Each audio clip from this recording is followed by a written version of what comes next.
Salut, c'est MDR, votre nouveau rendez-vous avec les comédies françaises. Un podcast de Séance Radio, la web radio du cinéma. MDR, c'est un véritable laboratoire où l'on dissèque, analyse et où parfois on se bidonne devant le genre roi du cinoche français. Enfin, parfois. Aujourd'hui, on va parler de Faut pas lui dire, de Solange Sicurel, avec mes adorables chroniqueuses.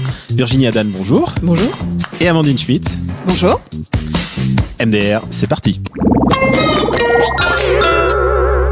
Alors, faut pas lui dire, attention le pitch, une comédie où 4 cousines découvrent que le fiancé de la plus jeune la trompe à quelques semaines avant le mariage, le petit saligo. Et donc, du coup, collégialement, elles décident qu'il ne vaut pas mieux pas lui dire, je déteste ce titre, qu'il ne vaut mieux pas lui dire, d'où le titre. Bon, il faut que je me grouille, j'ai plein de patientes ce matin. On vient de faire l'amour, tu sais. Non, tu viens de faire l'amour. C'est pas mal, non? Bah, enfin, ça a même pas 20 ans. Ah bah oui, mais c'est peut-être moins con à cet âge-là. Vous n'allez pas bien, vous? Ah, toutes mes excuses, je vous avais pas vu. Vous plaisantez. Tous les stéréotypes sont là, les cougars, la petite jeune encore idéalisée, vraiment tout y est. Donc, il y a surtout Jennifer. Et donc, j'étais en train de me poser la question, est-ce que Jennifer, est-ce qu'elle a encore sa place au soleil, Amandine? Elle a sa place au soleil, tout à fait. Donc elle fait ses débuts au cinéma et c'est pas si mal, elle s'en tire pas mal. Elle avait joué juste avant dans Les Francis, je crois. Dans Les Francis, voilà. Mais pour le coup, elle est pas très aidée par le scénario et les dialogues. Donc faut pas lui dire, c'est une comédie romantique qui est basée donc autour d'une bande de filles, ce qui est un genre qui revient pas mal ces derniers temps avec Les Gazelles ou Mes meilleurs amis. Et donc, comme c'est un genre qui est à la mode, c'est vrai qu'on attend que ça invente un peu quelque chose de nouveau. Et là, pour le coup, il n'y a pas vraiment de nouveauté. Je pense que le film croit qu'il a un petit peu de modernité parce qu'il y a une histoire de relation homosexuelle. Mais pour le reste, c'est du vu et revu. Donc comme tu disais, dans les premières minutes, on est un peu dans la ressucée de Sex and the City avec tous les archétypes qui passent. Et pour la suite de ce film, c'est ni très comique, ni très romantique, ce qui est quand même dommage. Ah merde, surtout pour l'émission, on commence à essayer de rentrer un peu dans le LOL. Là, on commence un peu dur. Alors Virginie, toi, est-ce que ça t'a paru aussi peu convaincant dans le schéma Sex and the City?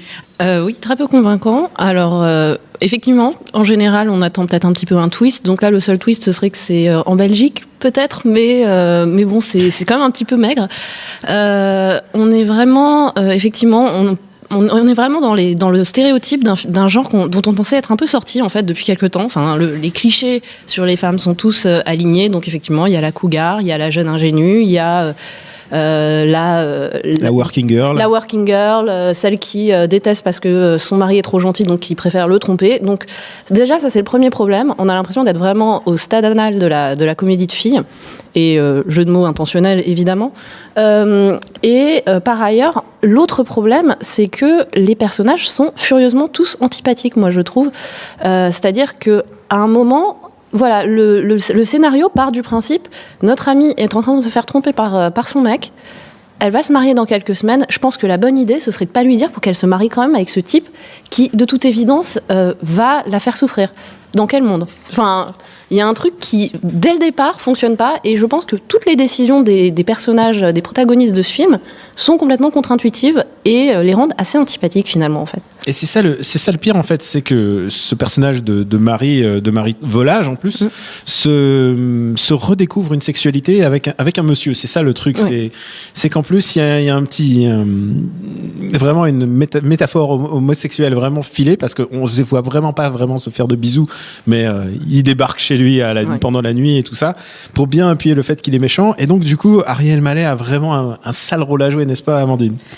Oui, alors bon, il faut quand même le dire, c'est moi qui m'y colle, c'est ça? Comme tu veux. Alors il y a quand même dans ce film les séances chez le psy les plus improbables du monde. Donc on a Camille Chamou qui saute sur son psy, bon d'accord, et on a aussi Ariel Mallet qui a le même psy et qui lui confie ses tourments. Il n'y a qu'un psy en Belgique, il faut le savoir. Il n'y a qu'un seul. D'ailleurs, il a un look très curieux. Je me suis demandé si c'était une private joke ou s'il fallait qu'on reconnaisse quelqu'un, parce qu'on dirait Philippe Catherine. Enfin, je ne sais pas quel était le truc. C'est vrai qu'il a un look un peu Catherine, un peu genre tu sens que c'est pas le beau gosse de la soirée, quoi. Il est le second couteau, quoi. N'empêche que tout le monde lui saute dessus. Donc. C'est lui qui se tape le plus de filles, hein, si je peux me permettre. Et donc, il y a peut-être une réplique culte dans ce film qui arrive dans une scène chez le psy. C'est Harry Elmaleh qui lui dit tout d'un coup vous avez déjà eu une bite dans... Je peux te le dire. Vous avez déjà eu une bite dans la bouche, vous, genre avec l'air tout réjoui d'Ariel Elmaleh, parce que en plus là je suis chaud, là je viens de le voir dans l'émission de son frère Gad Elmaleh, le SNL quoi. Et tu sens que il est pas encore très très bon acteur. Il joue un peu, le matos qu'il a à jouer n'est pas vraiment très convaincant. C'est qu'aussi les acteurs sont quand même vraiment pas servis par le scénario quoi. Le texte il est quand même vraiment imbitable donc. Voilà, à plusieurs moments, j'ai un peu bugué sur la façon dont qu'elles avaient de rendre les répliques, et en même temps, je me suis dit, mais les pauvres, en fait, le scénario est vraiment très mal écrit, et puis, il y a tellement de choses qui sont assez navantes. Enfin, Harry Elmaleh, typiquement, dès le début, on pouvait savoir qu'il était homosexuel. Pourquoi ? Parce qu'il fait des compositions florales, quoi. Ah, j'avais loupé ce détail. Voilà. Et d'ailleurs, pour prouver que les dialogues sont vraiment au ras des pâquerettes, il y a justement une scène où il y a un grand dîner organisé par Brigitte Fossé, qui est un petit peu la matriarche de tout le cercle. Et là, on a donc 3 filles qui savent que Harry Elmaleh est homosexuel alors qu'il va se marier. Et du coup, elles vont faire plein de blagues du genre tu reprendras bien des boulettes, tu veux une baguette, bah ouais, t'aimes ça la baguette, et ça vole quand même pas très haut, quoi. C'est borderline homophobe en fait. Un peu. Mais sans que ça soit intentionnel, c'est vraiment sur le ton de la comédie en se disant bah ça fera rire quelqu'un, mais ça fait zéro rire quoi. C'est terrifiant. C'était terrible. Alors moi je l'ai pas vu dans une salle très remplie parce que je pense pas que ça va remplir énormément les salles très honnêtement, mais il y avait un silence de mort pendant toute la séance. Hein. Enfin, et je crois que j'ai jamais entendu une seule personne rire pendant le film. Tu sais que si tu vas couvrir les comédies avec nous toute l'année, tu vas avoir beaucoup de séances comme ça. Hein. La séance des Visiteurs 3, il y a pas eu un rire. Mais en fait, c'est encore pire quand il n'y a pas de dialogue, parce que le film n'a quand même pas grand-chose à dire, mais en plus, il y a beaucoup de séquences musicales. Ah ouais, elles sont terrifiantes. Mais je crois qu'il y en a 3, quoi. J'ai jamais vu un film où il y en avait autant. Ouais, c'est vraiment le schéma de la série télé de filles, en fait. On retrouve vraiment... c'est vraiment... Ouais, c'est limite les petits jingles à la AB Productions, quoi. Eh ben, à défaut de petits jingles, on a une petite vanne. Tu es mon mari, tu es le père de ma fille, tu es mon agent de voyage, tu es l'homme à tout faire de ma mère. Par pitié, tu ne vas pas en plus être mon comptable. Est-ce que vous niquez de temps en temps ? Alors, la vie ne se résume pas à un trou. 2 trous, ma chérie. Parfois même 3. Grande classe, Anouche. La grande classe. Alors, les filles en sortent pas grandies, mais moi c'est un truc qui me frappe parce que c'est à la fois aussi, ça se veut un petit peu comédie romantique, ça se veut cibler les femmes. C'est que les personnages masculins, ils sont pas intéressants du tout. Le personnage de Ben qui est parachuté, qui revient, qui est soi-disant le mec super sympa et qui en fait a plaqué une des personnes et qui revient après 8 ans d'absence. Le mec super sympa qui a pas donné un coup de fil en 8 ans. Qu'est-ce que c'est que ces mecs aussi qu'on nous sert quoi? Le mec super sympa qui a pas donné un coup de fil en 8 ans parce qu'il avait trompé sa meuf quand même en plus, parce qu'il l'avait trompé et mise enceinte l'autre nana, mais je suis un mec super sympa. Enfin, là aussi, dans quel monde quoi. C'est le mec que les cousines poussent pour le protéger d'un mariage avec l'homosexuel. Ouais. Mais de toute façon, je trouve qu'il y a un gros problème dans ce film. Les relations entre hommes et femmes sont basées uniquement sur les rapports de force, en fait. Ouais. C'est-à-dire que ça pourrait être une relation... ces filles... Leur féminité est exacerbée, c'est horrible, parce que même quand elles sont vues dans leur boulot, c'est par rapport à leur prisme de fille, c'est-à-dire qu'il y en a une qui est médecin et quand on la voit dans son activité, elle est en train de pratiquer une nymphoplastie. Donc pourquoi cette opération-là ? Pourquoi ça pourrait pas être une opération du cerveau, une opération à cœur ouvert ? Je sais pas, non, c'est une nymphoplastie.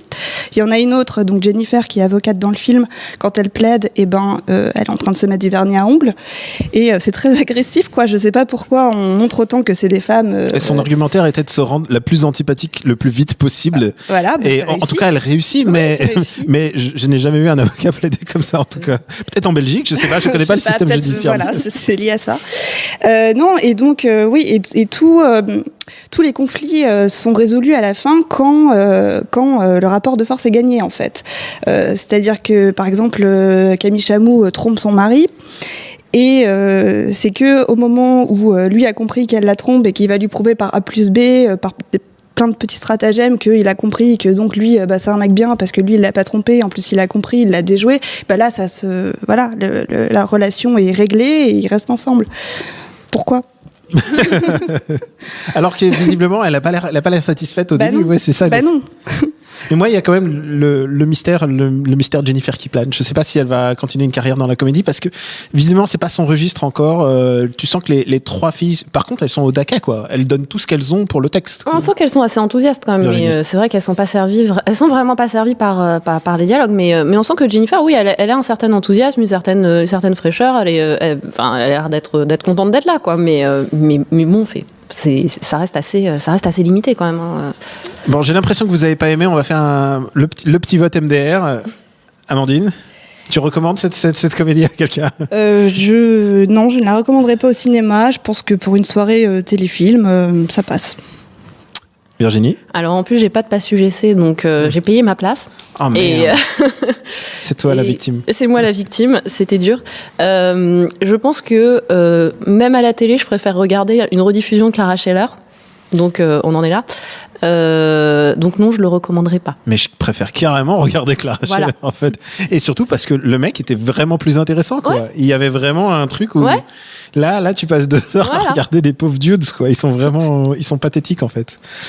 Et écoutez, je peux pas vous laisser là-dessus. Il faut quand même que vous recommandiez quelque chose. Virginie, je suis sûr que tu as quelque chose sous le coude à nous recommander, de quelque chose de plus regardable et même peut-être avec une petite thématique avec l'émission, qui sait. De plus regardable, c'est effectivement en thématique avec Faut pas lui dire, la seule chose que je pourrais recommander, c'est reprenez la première saison de Sex and the City, qui était vraiment pas trop mal.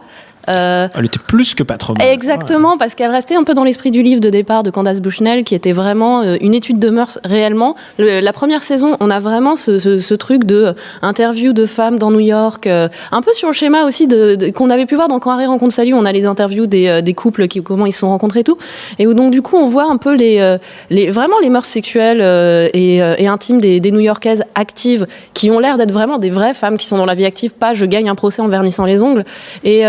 Et donc du coup, on a quelque chose de plus intéressant qui fait un peu plus bouger les lignes que Faut pas lui dire. Voilà. Et c'est dingue un peu quand on voit la première saison, sa modernité. Je veux dire, je veux pas émettre une critique sur tout le reste que je trouve beaucoup plus d'avant, mais la première saison était vraiment. Elle était vraiment. Il y avait un truc edgy, un peu, un petit peu âcre des fois et tout ça, et ça passait vraiment bien. Et il y avait vraiment cet aspect purement comédie de mœurs qui était, voilà. Et tu sens qu'ils ont essayé vraiment de repomper ça, vraiment les archétypes, tout. Vous avez raison, les archétypes, ils étaient déjà. On les retrouve tous. On peut faire les parallèles. En plus, de toute façon, il y a le schéma avec les 4. Donc non, on retrouve. On peut faire l'équivalent, Donc Sex and the City, saison 1. Et toi, Amandine ? Eh ben, moi, je trouve aussi que le lieu de l'amitié entre filles, c'est la série télé.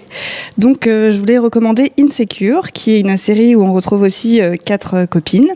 À Los Angeles pour le coup. Alors la particularité, c'est qu'elles sont noires, donc ça implique d'autres problématiques, mais pas tant que ça en fait. Elles recherchent également l'amour, mais c'est beaucoup plus subtil, plus réaliste. Ça montre bien ce que c'est l'amitié entre filles quand on se fait la gueule. Et comme dans Faut pas lui dire, il y a une histoire d'adultère, et je pense que les réactions des personnages par rapport à ce conflit-là sont plus réalistes en fait. Donc, Insecure, saison 1. Merci à la table Jules, à la technique. Pour nous retrouver, MDR, c'est sur iTunes et sur toutes vos applis dédiées au podcast. Il y en a plein, allez-y, cherchez. Et aussi sur SoundCloud. Et on vous donne rendez-vous à la semaine prochaine pour sans doute la comédie d'Edouard Baird, parce que j'ai vraiment envie de la voir.